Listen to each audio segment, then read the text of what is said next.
பாருங்க ஒட்டடா சூப்பராக ஒட்டியிருக்கா. இப்போ இது என்னதுன்னா இந்த கனவா மீனில் உள்ள இந்த தோட்டு கனவா மீனில் உள்ள ஒரு கொடுக்கு. இப்போ கடலுக்குள்ளே என்ன பண்ணுவார்னா இந்த இருக்குல்ல முதல்ல இந்த வச்சுருக்கான் பாருங்க. இப்போ இதிலேருந்து அது அத்து வந்துருச்சு. இந்த கொடுக்க வச்சு தான் இப்படி மீனை பிடிப்பாப்ல. இப்போ நம்ம மேலே ஓடிச்சுல இதே மாதிரி தான் மீனை நீட்டி ஃபஸ்ட் மீன் அங்கே இடமா தூரமாக போகுதுன்னு வச்சுக்கிறீங்களேன்.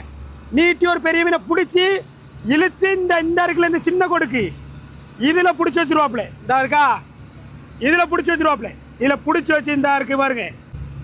இந்த கிளி அழகை வச்சு முதல்ல மூளையை கொதறி சாப்பிடுவான். அப்புறம் உடம்பு ஃபுல்லாக கொதறி தின்றுவான். ஸோ எவ்வளோ பெரிய கொடுக்கு வச்சுருக்கு பார்த்தீங்களா. இதுக்குள்ளே இருந்து வரும். இந்த 2 கொடுக்கையை வச்சு தான் பிடிப்பாப்புல.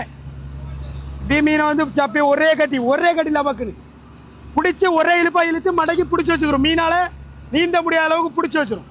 அப்படி தான் மீனை வந்து இவங்க வேட்டையாடி சாப்பிடுவாப்புல. வேறு தோட்டுக்கணவா கிடச்சிதுன்னா வாங்கி சாப்பிடுங்க, நல்லாயிருக்கும். குழம்புக்கு பொரிக்க வறுக்க எதுனாலும் செய்யலாம். பெரும்பாலும் எக்ஸ்போர்ட்டுக்கு தான் போகும். இந்த தகவல் புதுசாக தெரிஞ்சுக்கிட்டிங்கன்னா 4 பேருக்கு ஷேர் பண்ணுங்கள். பேஜை ஃபாலோ பண்ணிக்கோங்க. யூடியூப்பில் பார்த்தீங்கன்னா சப்ஸ்கிரைப் பண்ணிக்கோங்க. அப்போ வாங்க போகலாம்.